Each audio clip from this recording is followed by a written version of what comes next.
বান্দরবান পাহাড়ের কোলে লুকানো এক স্বপ্নের শহর, যেখানে প্রকৃতির প্রতিটি মুহূর্তই যেন জীবন্ত ছবি। ঘন সবুজ বন, শান্ত নদী স্রোত আর ঝর্ণার কুসুমধ্বনি মিলে এক অপরূপ সৌন্দর্যের সৃষ্টি করে।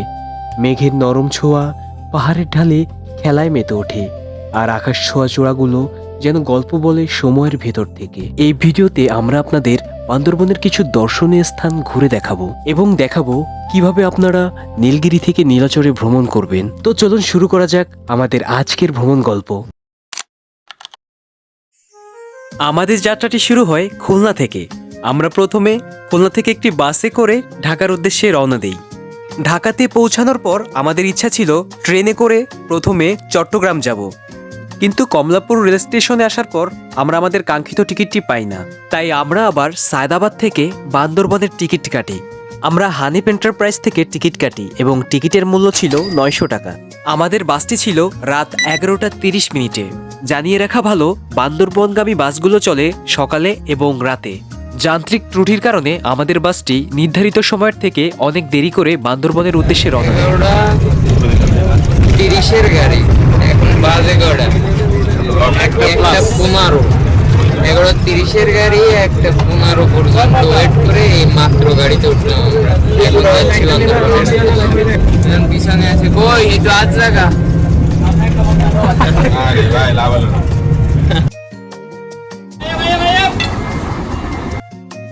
কুমিল্লাতে এসে আমাদের বাসটি 20 মিনিটের জন্য যাত্রা বিরতি দেয়। যেহেতু আরও অনেকটা পথ ভ্রমণ করতে হবে, তাই আমরা এখানে নেমে ফ্রেশ হয়ে আমাদের খাওয়া দাওয়া সেরে নিই। আপনারা চাইলে এখান থেকে আপনাদের খাওয়া সেরে নিতে পারবেন। যাত্রা বিরতি শেষে আমাদের বাসটি আবার বান্দরবনের উদ্দেশ্যে রওনা দিল। আমরা সকাল 8টার দিকে বান্দরবনে এসে পৌঁছালাম।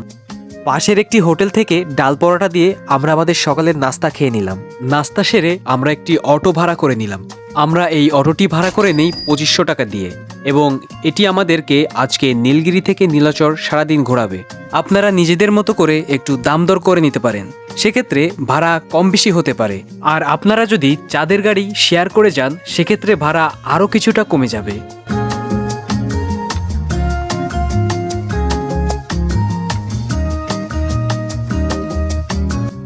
পাহাড়ের আঁকাবাঁকা রাস্তা ধরে আমাদের যাত্রাটি শুরু হলো।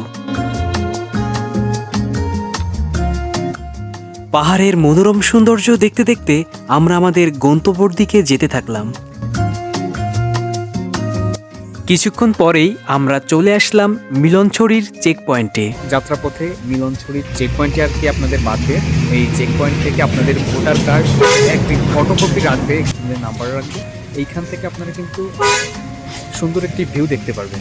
এখান থেকে দাঁড়ালে পাশেই আপনার সাঙ্গু নদী আছে, সামনে পাহাড়গুলো দেখতে পারবেন। তো দেখতে অসাধারণ লাগে। যদিও এটি কোনো ভিউ পয়েন্ট না, তবুও মিলনছড়ির এই জায়গাটি আসলেই অনেক সুন্দর, কারণ এখান থেকে দাঁড়ালেই আপনারা দূরের সাঙ্গু নদীটি দেখতে পারবেন, যা দেখতে আসলেই চমৎকার লাগে। চেক পয়েন্টে সকল ডকুমেন্ট জমা দেওয়ার পর আমাদের যাত্রা আবার শুরু হলো। আর একটি কথা বলে রাখা ভালো, এখানে আসতে গেলে আপনাদের অবশ্যই 2 থেকে 3টি এনআইডি কার্ডের ফটোকপি কিংবা জন্ম নিবন্ধন কার্ডের ফটোকপি সাথে আনতে হবে। কিছুক্ষণ পরেই আমরা চলে আসলাম আমাদের প্রথম ভিউ পয়েন্টে, শৈলপ্রপাত ঝর্ণা দেখতে। শৈলপ্রপাত দেখার আগে আমরা এখানে থাকা ছোট একটি বাজার ঘুরে দেখলাম।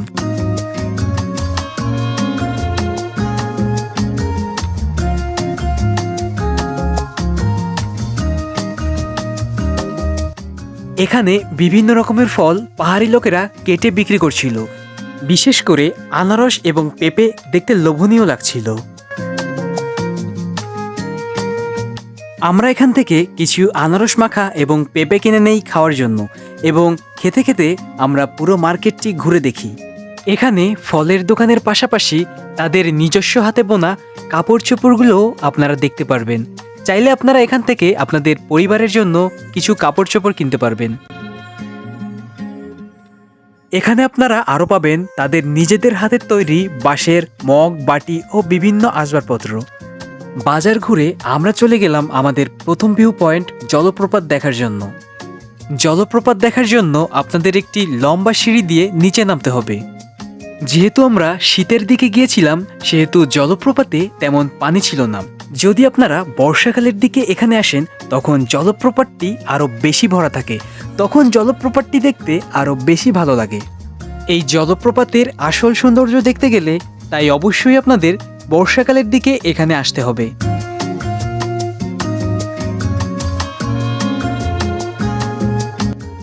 এই জলপ্রপাতের পাড়গুলো বেশ স্লিপারি, তাই আপনাদের পায়ের দিকে একটু খেয়াল রাখা দরকার, না হলে কিন্তু এভাবে পড়ে যেতে হবে।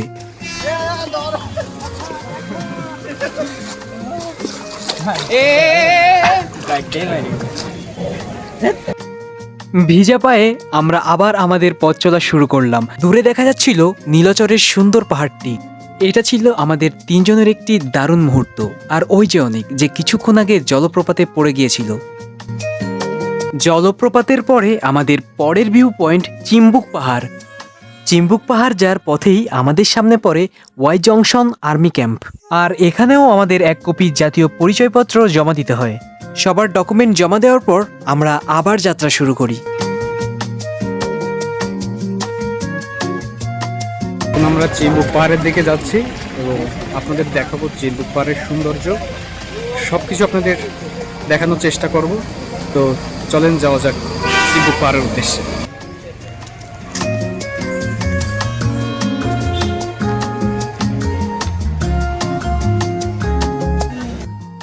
চিম্বুক পাহাড়ের ভিউ পয়েন্টে ঢোকার জন্য আমাদের টিকিট কাটা লাগে।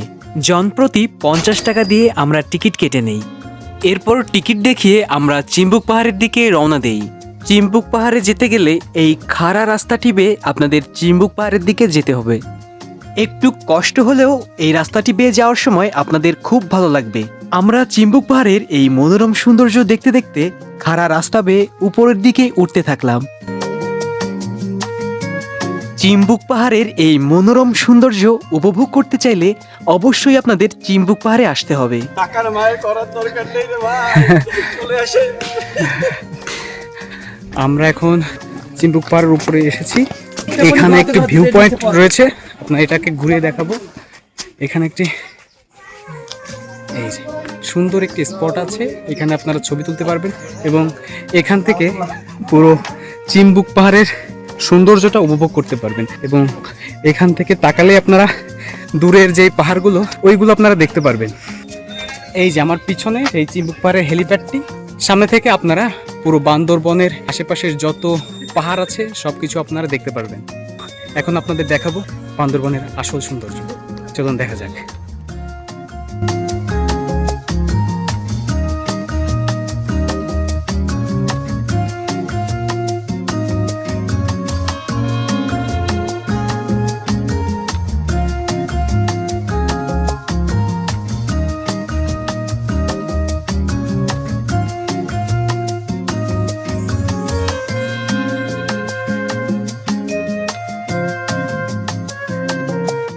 এই চিম্বুক পাহাড় ভূপৃষ্ঠ থেকে 2500 ফিট উচ্চতায় অবস্থিত, যা একসময়ে বাংলাদেশের 3য় সর্বোচ্চ পাহাড় হিসেবে পরিচিত ছিল।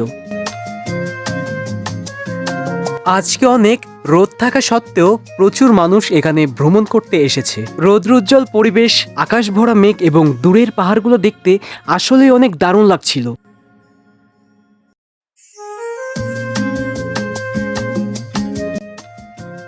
যে যার মতো করে তাদের সুন্দর মুহূর্তের ছবি তুলছিল এবং আমরাও কিছুক্ষণ এখানে ঘোরাঘুরি করে আমাদের কিছু সুন্দর মুহূর্তের ছবি তোলার পর আমরা আবার রওনা দিই আমাদের পরের গন্তব্যে।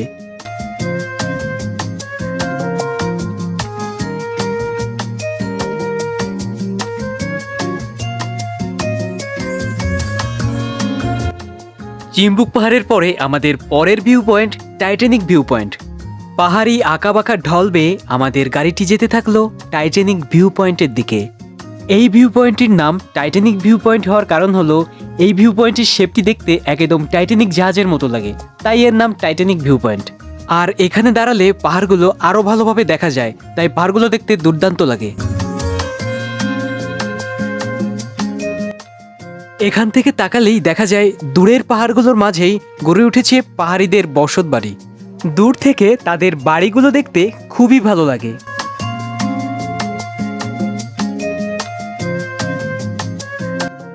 এখানেও অনেক মানুষ এসেছিল এই সুন্দর ভিউ পয়েন্টটি দেখার জন্য।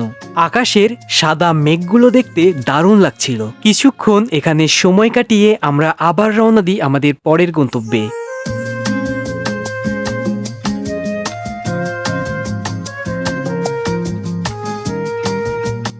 এবার যে ভিউ পয়েন্টে আমরা এসেছি এটা একটু বেশি জনপ্রিয়।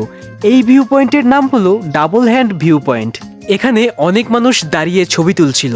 এই জায়গাটিতে অনেক মেঘ দেখা যায়, আর এখানে যদি খুব ভোরের দিকে আসা যায় তখন এই পুরো জায়গাটি মেঘে ভরা থাকে, আর তখন এই জায়গাটি দেখতে আরো দুর্দান্ত লাগে। এখান থেকেই তাকালেই দেখা যায় দূরে পাহাড়ের মেঘ চিরে বয়ে চলেছে সাঙ্গো নদী, আর তার উপরেই সাদা মেঘ, দেখতে আসলেই দুর্দান্ত লাগছিল। এই জায়গাটির নাম ডাবল হ্যান্ড ভিউ পয়েন্ট হওয়ার কারণ হলো এখানে দুটো হাতের মতো দেখতে পারবেন। এখানে আপনারা দুজনে দুদিকে হাত প্রসারিত করে দিয়ে ছবি তুলতে পারবেন। আমরা পাশের একটি চায়ের দোকানে বসে কিছু সময় কাটালাম এবং এখান থেকে চা খাওয়ার পর আমরা আবার রওনা দিলাম আমাদের পরের গন্তব্যে। পাহাড়ি আঁকাবাঁকা রাস্তা বেয়ে আমরা ছুটে চললাম নীলগিরির উদ্দেশ্যে। পাহাড়ের বুক চিরে বয়ে চলা এই রাস্তাটি দিয়ে অবশেষে আমরা চলে আসলাম নীলগিরিতে। নীলগিরিতে যাওয়ার জন্য জনপ্রতি আমাদের টিকিট বাবদ 100 টাকা করে দেওয়া লাগে। আর যেহেতু আমরা অটোতে করে এখানে এসেছিলাম সেহেতু অটো ফি বাবদ আমাদের 100 টাকা দেওয়া লাগে। এরপর টিকিট নিয়ে আমরা প্রবেশ করলাম নীলগিরির দিকে।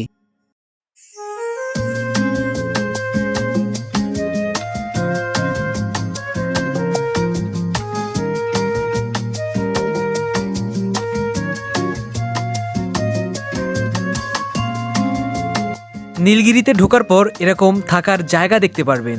যদি আপনারা রাতে এখানে থেকে যেতে চান তাহলে অবশ্যই থাকতে পারবেন।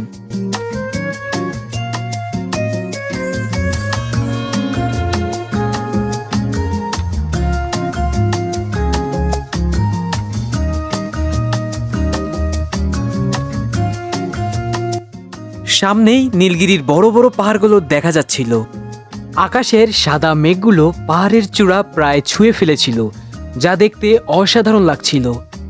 এখানে অনেক পর্যটক এসেছিল পাহাড় এবং মেঘ দেখার জন্য, যে যার মতো করে শুয়ে বসে পাহাড় এবং মেঘ উপভোগ করছিল। এই পয়েন্টটি থেকে পাহাড়ের চূড়াগুলো খুব কাছ থেকে দেখা যায়, যা দেখতে দুর্দান্ত লাগে। তাই আমরা পাহাড়ের আরো কাছে চলে গেলাম পাহাড়গুলো দেখার জন্য। নিচে আপনারা থাকার জন্য আরো একটি জায়গা পেয়ে যাবেন, আর ওখান থেকে পাহাড়গুলো দেখতে আরো বেশি সুন্দর লাগে।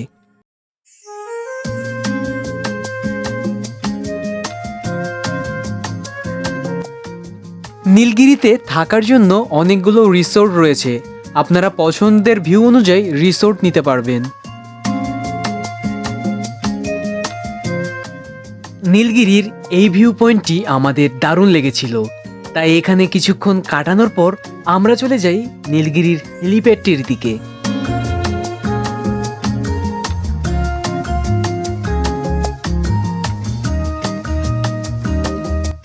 নীলগিরির এই হেলিপ্যাডটি থেকে দূরের সকল পাহাড় সুন্দরভাবে দেখা যায়। পাশাপাশি মাথার উপরের সাদা মেঘগুলো দেখতে খুবই ভালো লাগে। এখানে আসলে আপনাদের অনেক ভালো লাগবে। এখানে কিছুক্ষণ কাটানোর পর নীলগিরিতে আমাদের আজকের যাত্রা শেষ হয়। আমরা বাইরে এসে কিছু ফল কিনে নেই খাওয়ার জন্য। এরপর আমরা আবার যাত্রা শুরু করি আমাদের আজকের শেষ পয়েন্ট নীলাচরের উদ্দেশ্যে। নীলাচরে পর্যটকরা ভিড় করে মূলত সূর্যাস্ত দেখার জন্য। এই ভিউ পয়েন্টে সূর্যাস্ত দেখতে দুর্দান্ত লাগে। দূরের পাহাড়ের চূড়া থেকে আস্তে আস্তে মিলিয়ে যায় সূর্য।